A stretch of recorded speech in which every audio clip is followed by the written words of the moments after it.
What's up, guys? Lucky Locks here. Welcome back to another prediction video. This is going to be for LFA 135, Leyva versus Reis. And this should be a really good card. There's a lot of good fights on here, a lot of exciting prospects as well. So without any further ado, let's get right into the first fight on the main card. First up, we have a strawweight bout between Maria Henderson and Melanie McIntyre. Henderson obviously is Benson Henderson's wife, so she's fighting out of the MMA lab, of course. She's fought 3 amateur fights. 2 of them came on LFA, 1 of them on Bellator. And those are pretty good shows for your amateur career, right? Not too many amateur fighters out there that are fighting on LFA and Bellator right out of the gate. So 2 submissions and 1 decision. She's looked pretty decent actually in her fights. She's coming up against Melanie McIntyre here, and don't know much about her. She had a 3-2 amateur career, so she had more fights than Maria has. She actually fought Sam Hughes in her most recent fight, which was in 2018. Lost a decision to Sam Hughes, and I mean, that has aged pretty well. I feel like Sam Hughes is in the UFC now. McIntyre hasn't been very active. She was submitted in one of her 2 losses as well. That was to Morgan Engelhardt, who is an undefeated amateur fighter and actually has a win over Lupita Godinez. So that's not really a bad loss for McIntyre there. McIntyre has definitely fought the better competition, in my opinion, but Henderson has just been a lot more active lately. She has all the training benefits of being married to a former champion. She gets to train with great coaches and training partners. Has looked good lately. I think she gets it done here. I'm going with Maria Henderson in this opening fight. Next up, we're going to the bantamweight division, and this should be an action-packed fight here. I think this one's going to be really fun. We have McGhee and Rafael do Nascimento. And McGhee had a 3-2 amateur run, but is now 4-0 as a pro. All 4 fights came on rough. He participated in their Road to One challenge. Most recently picked up a KO win over Rodney Mondala. That's a nice win there. Also beat Rafael Montini, who's a guy that trains at Fight Ready. That's another good win there. He has a 100% finish rate as a pro and an amateur. All knockouts as a pro. Training out of the MMA lab.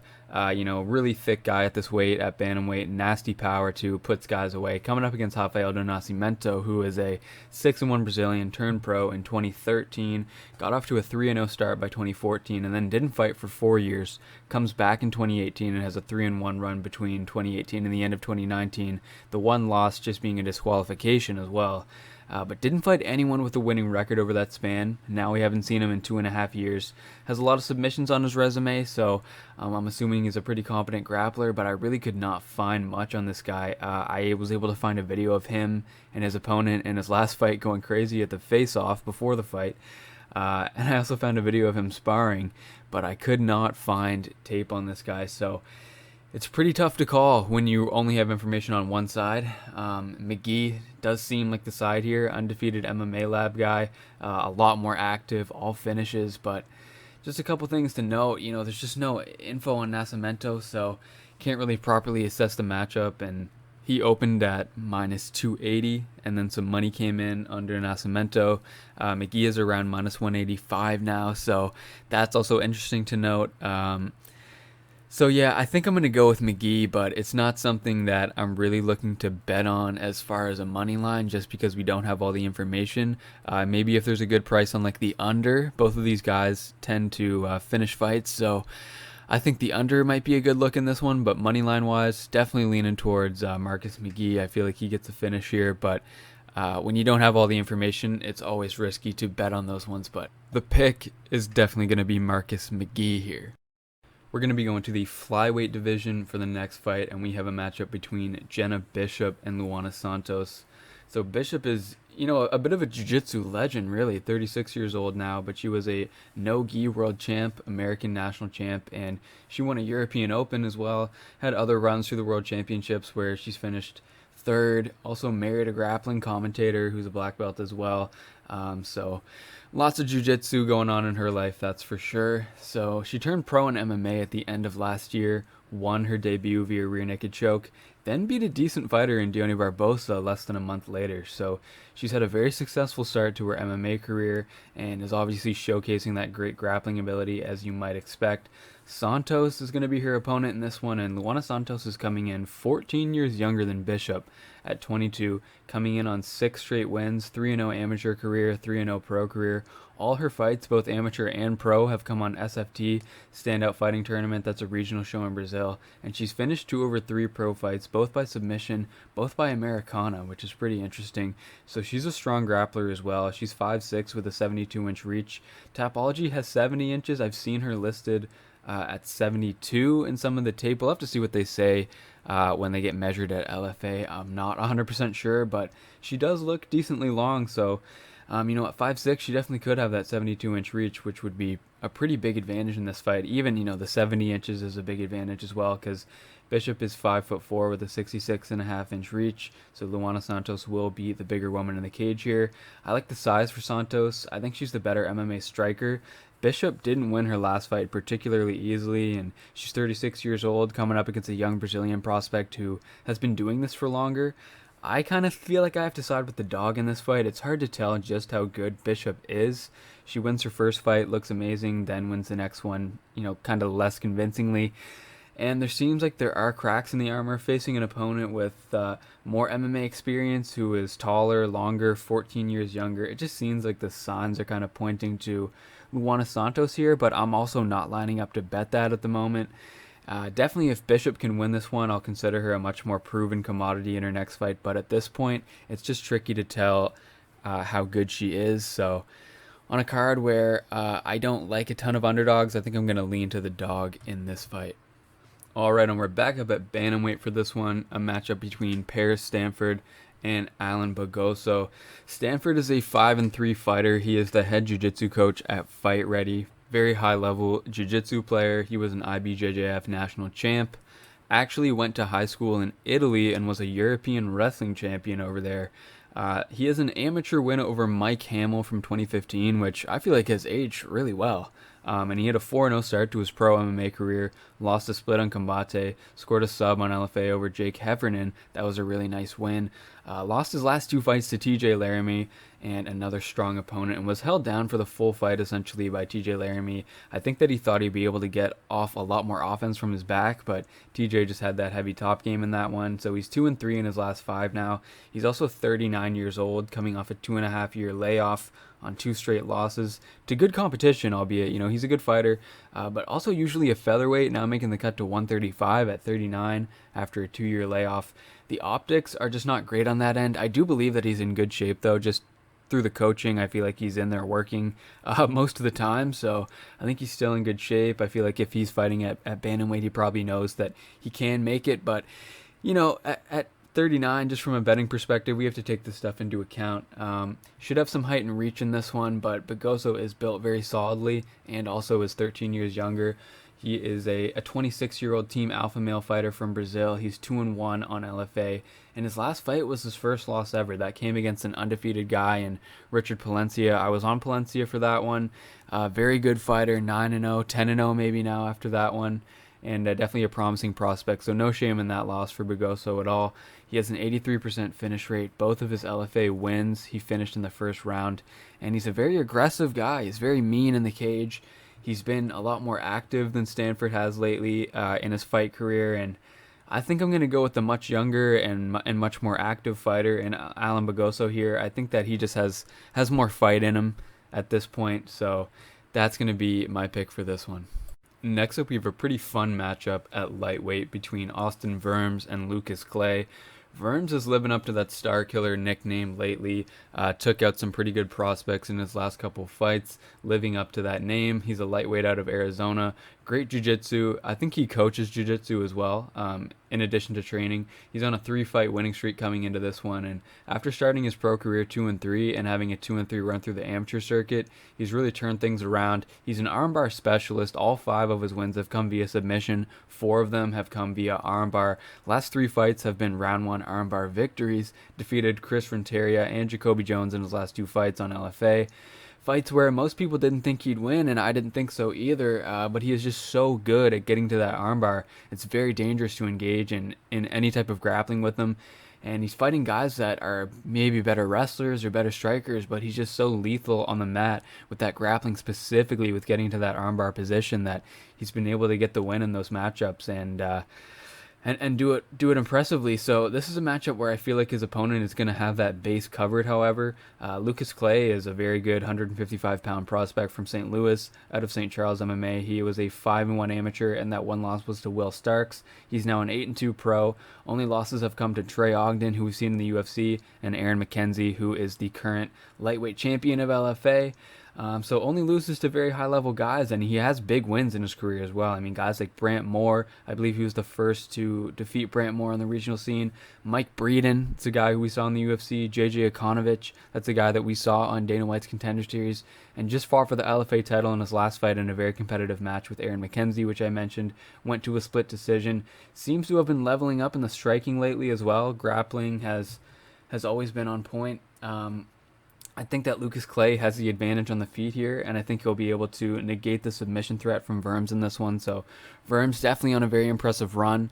Definitely nothing to play with in the grappling department, but I feel like Lucas Clay has him covered in this one. So I'm going with Lucas Clay to win it in this really good matchup. I'm excited to watch this one. And we're here at the co-main event for another really fun scrap. This is going to be between Felipe Bunes and Wascar Cruz at flyweight. So Bunes is an 11-6 fighter out of Pitbull Brothers and Fight Ready, making his second LFA appearance here. One of the toughest matchups he could have possibly gotten last time out against UCA Formiga, fresh out of the UFC on Bunes' LFA debut. I mean, that's a really tough one to come into the organization with. But he's also coming off of a 2-3 run on ACA prior to this fight, and he fought some absolute killers over there in Russia. The ACA strength of schedule is normally very good, outside of the fact that, the actual fighters he was in there with were all talented guys, especially some of the guys that he lost to, namely guys like Bukayev and Murad Magomedov, both very good fighters. Had a flying triangle win over Yoni Sherbatov in ACA, and also beat Mikhail Sealander, who is a decent fighter. Held a 10-2 record before going 1-4 in his last 5, but those losses have really come against top-level guys. And in this fight, he's going to be up against Wascar Cruz, who is a 13-9 Dominican fighter training at MMA Masters in Miami. Has a ton of fights. He's a staple of the regional scene, especially down in Florida, at the flyweight weight class. Always takes on tough opponents, and the results kind of go up and down with him. Cruz is a pretty good measuring stick, I would say, for a lot of these guys in the regionals. If you can beat him, you're probably ready for a little step up, but if not, you probably aren't getting to that next level without some improvements, some tweaks to your game. So he's 2-3 in his last 5. He was finished by Victor Diaz on Titan, who's a great regional flyweight. That was a title fight, and Victor Diaz, to my knowledge, still is the flyweight champion in Titan FC to this day. Cruz was able to defeat Claudio Ledesma on Combate. That's a great win. Got tapped by Shojin Miki in his next one. That's not really a great look, but lost a split decision to Roybert Echeverria, and that was a very good showing from him. And then got a great win, obviously, in his last fight, which was his LFA debut. That was over Carly Pangilinan. Found a round 1 rear naked choke there. Cruz is 38 years old, so he is definitely getting up there, especially for bantamweight. He's fought some good guys, but to be honest, I think that Bunes' strength of schedule is vastly superior. Cruz had a great performance last time out, but a 38-year-old flyweight going to be giving up, the holy trinity of youth, height, and reach as well on this one. I think that Bunes is a much bigger challenge than Carly Pangilinan. Bunes is a good striker and a really good grappler, and I think that he gets the job done on Friday. So I'm going with the Pitbull Brothers product in Felipe Bunes in this co-main event. We've got a great welterweight main event headlining this card between Alfonso Leyva and Daniel Heiss. So Leyva is training at Entrim Gym. Guys like Moreno, Alejandro Perez, Jose Quinones, I believe Michael Morales trains there now as well. So really good room, lots of good coaches, lots of good guys in there to learn from and to get rounds in with. He is 29 years old and had a very long wrestling career. Was a 2-time Olympian representing Mexico at the 2016 Olympics and the 2020 Olympics. It was in the Greco-Roman style, which obviously is not always seen as the most effective style for MMA. And if you're not aware of the distinction between Greco-Roman and freestyle wrestling, Basically, nothing below the waist is legal in Greco-Roman, so you can't grab an opponent's legs. You also can't use your own legs to get a takedown. This makes Greco-Roman a little bit more difficult, but not always the best specific wrestling base for MMA. But obviously, we've seen plenty of Greco-Roman wrestlers have success in mixed martial arts, and especially in this instance where Leyva was doing this at the Olympic level twice, I feel pretty confident saying he can do any kind of wrestling you want to do. Just kind of explaining the differences there. Just in case people don't know, silver medalist at the 2019 Pan Ams and transitioned to MMA and went straight to pro. Didn't take any amateur fights. 5-0, 5 finishes. All fights have come on UWC. Low-level competition, kind of for the most part. Combined record of 3-3 between his opponents. 3 of them were making their pro debut, but he had very impressive finishes in all of them. And you can tell this guy's good just by the way he moves in there. He's got slick striking, good footwork, good feints. This guy is a lot more comfortable and confident on the feet than a lot of these wrestler turned MMA type fighters. I think that you'll probably notice that pretty quickly. This guy is comfortable standing.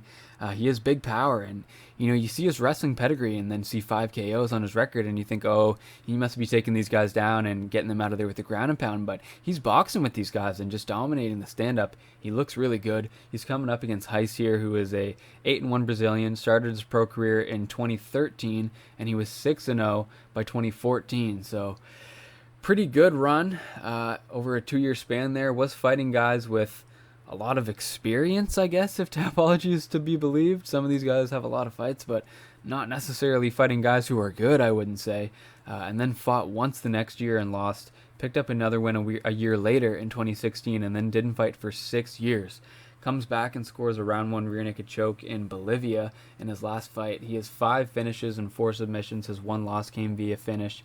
He looks like a really big guy, but his most recent fights have been against very weak competition. He fought a 40-year-old that had a 3-16 record. Also fought an 0-4 opponent over that span. He fought one half decent guy in 2015 and got finished there. So I think Leyva is the side here. He looks a lot sharper on the feet, way more active and training at a great gym. Reis is big and he's powerful. We've seen him blast double guys and get submissions. I don't think he's getting the Olympic wrestler down here. So I'm going to go with Leyva to win here. Like I said, I think he's the side. He's looked good in the tape that I can see and just been a lot more active. And, this is an elite athlete, a 2-time Olympian that's training at a really good gym with professional fighters and really good coaches. So definitely going to be going with Alfonso Leyva in the main event, but should be a really fun one. Looks like a really good card. Definitely looking forward to watching how these fights play out. So that's going to do it for my LFA 135 predictions, guys. Thank you very much for watching. As always, best of luck with your bets this weekend, and I will catch you on the next video.